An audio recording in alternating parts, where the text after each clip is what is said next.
অবশেষে খাঁচাবন্দি চিতাবাঘ। বন দফতরের পাতা খাঁচায় ধরা পড়ল চিতাবাঘটি।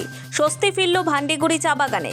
বৈকুণ্ঠপুর জঙ্গল থেকে বেরিয়ে কয়েকদিন ধরেই ভান্ডিগুড়ি চা বাগানে দাপিয়ে বেড়াচ্ছিল চিতাবাঘটি। পশ্চিমবঙ্গে জলপাইগুড়ি ভান্ডিগুড়ি চা বাগানের ঘটনা। আতঙ্কে কাজ বন্ধ করে দিয়েছিলেন শ্রমিকরা। হাঁস মুরগি তুলে নিয়ে যাচ্ছিল একের পর এক। বন দফতরের কর্মীরা এসে চিতাবাঘটিকে উদ্ধার করে নিয়ে যায়। চিতাবাঘ খাঁচাবন্দি হওয়ায় খুশি চা শ্রমিকরা। আজকে আমাদের ভান্ডিগুড়ি চা বাগানে দেড় মাস ধরে থেকে আমাদের বাগানে চিতাবাঘ ঘোরাফেরা করতেছিল। আজকে খাঁচার মধ্যে বন্দি করা হয়েছে।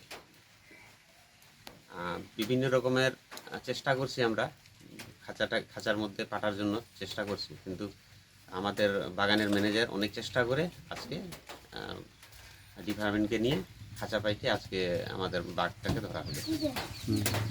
নোবেল বাংলা।